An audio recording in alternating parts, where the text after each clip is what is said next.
Sinabi ni Jesucristo, ako ay ilaw ng mundo at buhay ng alagad ko.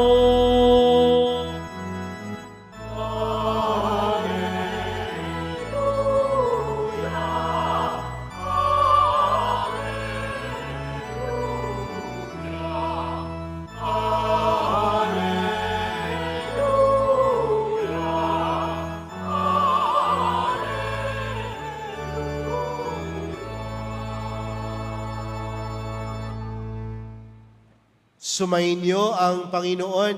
At sumayo rin. Ang mabuting balita ng Panginoon ayon kay San Mateo. Papuri sa iyo, Panginoon. Noong panahong iyon, sinabi ni Jesus sa kaniyang mga alagad, kayo'y asin sa sanlibutan. Kung mawala ng alat ang asin, paano pang mapapanauli ang alat nito? Wala na itong kabuluhan, kaya't itinatapon na lamang at niyayapakan ng mga tao. Kayo'y ilaw sa sanlibutan. Hindi maitatago ang isang lunsod na nakatayo sa ibabaw ng burol. Walang nagsisindi ng ilaw at naglalagay nito sa ilalim ng takalan. Sa halip ay inilalagay ito sa talagang patungan upang matanglawan ang lahat ng nasa bahay.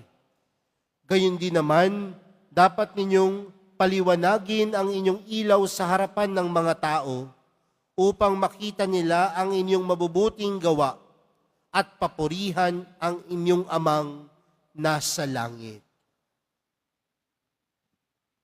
Mga kapatid, ang mabuting balita ng Panginoon. Pinupuri ka namin, Panginoong Jesucristo. Magsiupo muna po ang lahat. Magandang umaga po sa inyong lahat. Pwede bang batiin ang katabi ng magandang umaga? Mga kapatid, tayo pong lahat ngayon ay nagkakatipon bilang isang mag-anak ng Diyos sa pagdiriwang ng banal na misa ngayon pong ikalimang linggo sa karaniwang panahon. At kung napakinggan po natin ng maigi, higit sa lahat ang ating ebanghelyo para sa araw na ito, tila isa po ito sa mga pamilyar na turo ng Panginoon. At ano po ang tinuturo sa atin ng mahal na pong Jesus Nazareno sa ating ebanghelyong napakinggan? Na tayo ang asin at liwanag o ilaw. Mga kapatid, ano po ba ang lasa ng asin? Kanina nagmisa ako. Sabi ko, ano bang lasa ng asin? May sumigaw na bata, matamis, Father. Anong lasa ng asin? At alam po natin mga kapatid, ang asin ang nagbibigay lasa sa isang pagkain. Dahil kung walang asin ang pagkain, anong lasa? Matabang. At minsan, aminin natin o hindi, ayaw nating kumain ng matabang na ulam o matabang na pagkain. Pero mga kapatid, bakit kaya tayo ang tinatawag na asin ng Panginoon? Dahil pinapanawagan sa atin mga kapatid, na ang pamumuhay po natin ay hindi lamang isang ordinaryong pamumuhay.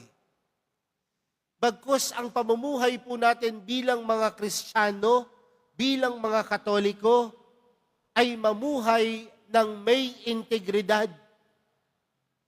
At sino po ang taong namumuhay ng may integridad? Namumuhay ng kabutihan.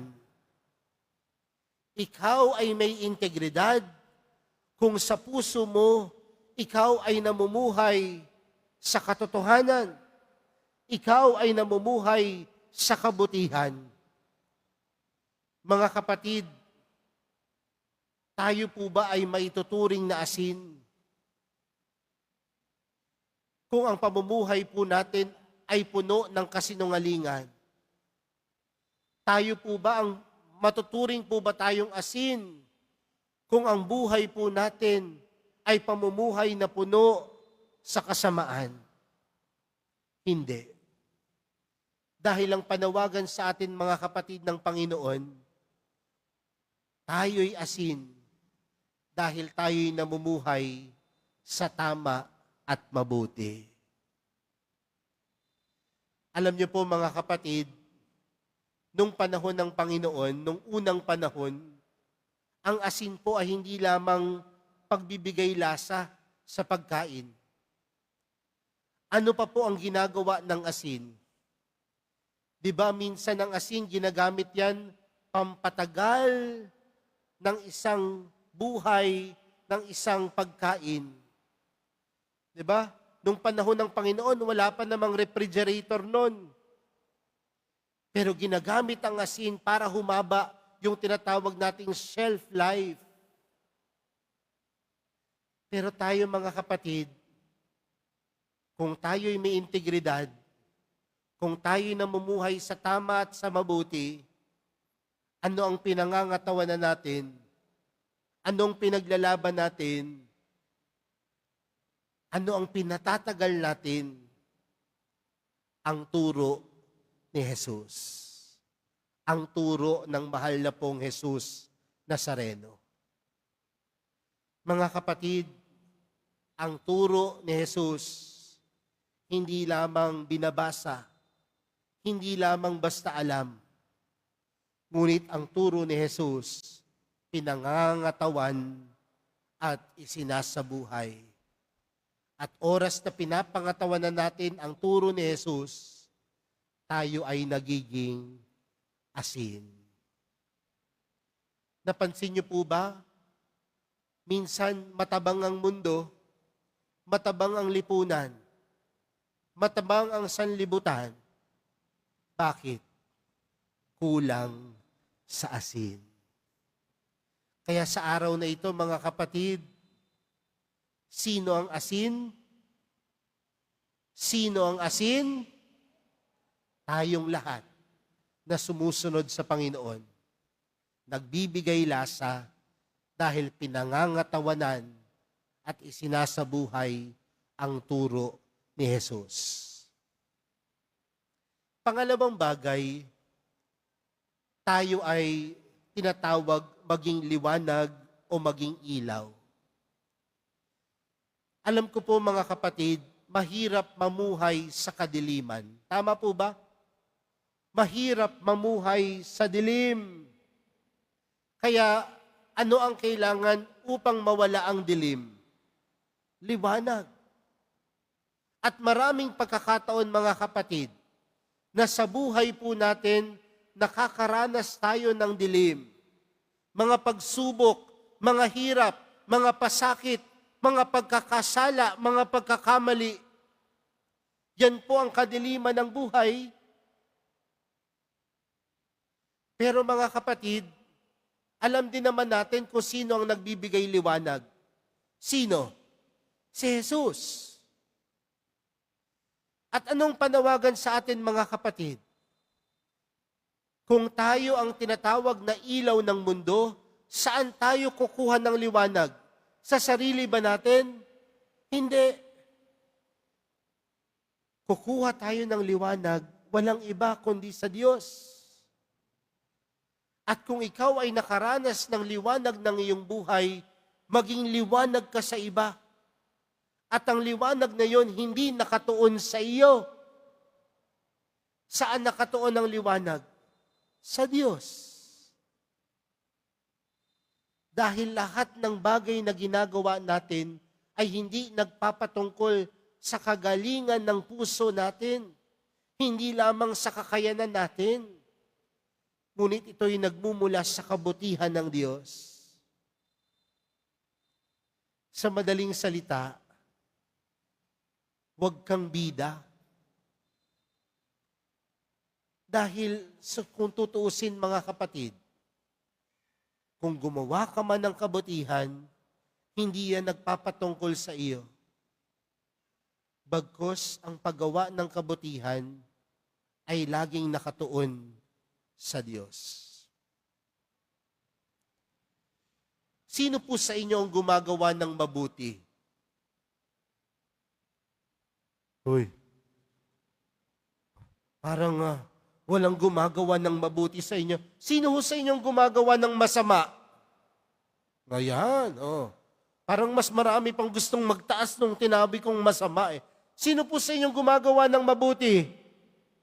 Oh. Minsan, bakit kayo gumagawa ng mabuti? Di ba minsan sasabihin nyo sa amin, Father, nakagawa ako ng mabuti. Ang sarap pala sa pakiramdam. Tama ba? Pakiramdam lang ba ang paggawa ng mabuti?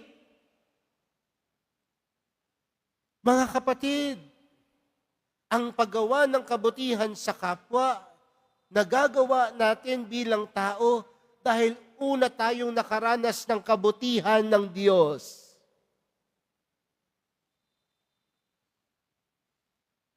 Nakaranas ka ng kabutihan ng Diyos, maging mabuti ka sa iyong kapwa. At sa ganung pamamaraan, mga kapatid, ikaw ay nagiging ilaw at liwanag ng mundo. Ngunit ang liwanag na ito, mga kapatid, hindi nakatuon sa sarili natin, kundi nakatuon sa Diyos. Madilim ang mundo, kaya kailangan ng ilaw. At sino ang magbibigay ilaw? Tayo na nakaranas ng liwanag sa mahal na pong Jesus Nazareno. Kaya sabihin mo sa sarili mo, magiging ilaw ka. Sabihin mo sa sarili mo ngayon, magiging asin ka.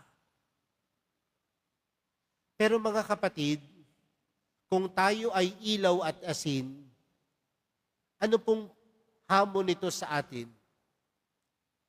Na sa lahat ng oras at pagkakataon ng ating buhay, gumagawa tayo ng mabuti at tama.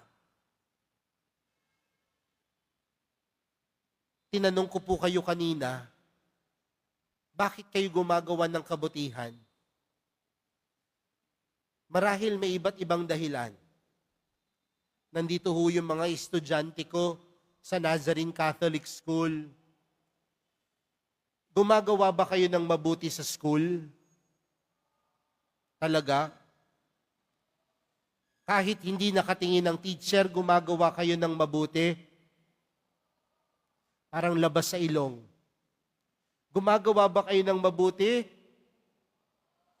Sa bahay ba, gumagawa kayo ng mabuti? Tanungin ko nga ang parents ninyo, gumagawa ho ba sila ng mabuti sa bahay?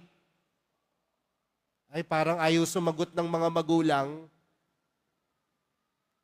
Di ba minsan may mga pagkakataon sa buhay natin, gumagawa tayo ng mabuti kasi meron tayong hinihintay na pabuya. Tama? O, kailangan, mami ha, kapag nag-honor ako, kailangan bilan mo ako ng cellphone. Kapag hindi ka pinatawag ng teacher ko, mami, dapat kumain tayo sa labas.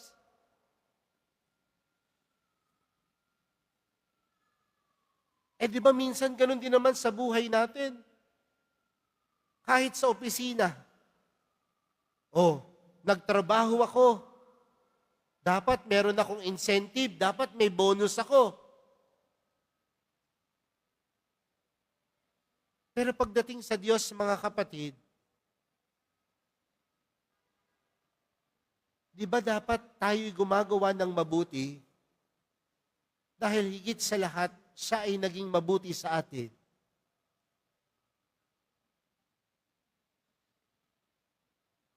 Tayo ay gumagawa ng tama dahil higit sa lahat, kailanman hindi ka pinabayaan ng Diyos. Sa madaling salita, mga kapatid, ginagawa ang kabutihan at ginagawa ang tama dahil merong Diyos na mabuti. Merong Diyos na maawain. At kung ganun lamang ang pag-iisip natin, mga kapatid, tunay tayong nagiging asin at ilaw. Dahil kung tutuusin mga kapatid, ang paggawa ng tama at mabuti, hindi naman talaga yan naghihintay ng kapalit. Ngunit dahil tayo'y asin at ilaw, panawagan sa atin na sa lahat ng pagkakataon at oras, tayo ay nagpapakabuti. Mga kapatid, yan po ang kulang sa mundo. Liwanag at lasa. At panawagan sa atin ni Jesus, ng mahal na pong Jesus Nazareno sa araw na ito, maging asin at ilaw. Asin na pangangalagaan at pangangatawanan ng turo ng Panginoon. Liwanag o ilaw na magiging biyaya sa iba dahil tayo mismo'y nakatanggap ng biyaya. Sa pagpapatuloy po ng banal na misa natin sa araw na ito, mga kapatid, yan po ang hilingin nating grasya at pagpapala sa mahal na pong Jesus Nazareno. Mahal na pong Jesus Nazareno, gabayan mo po kami na kami maging tunay na ilaw at asin ng sanlibutan. Amen.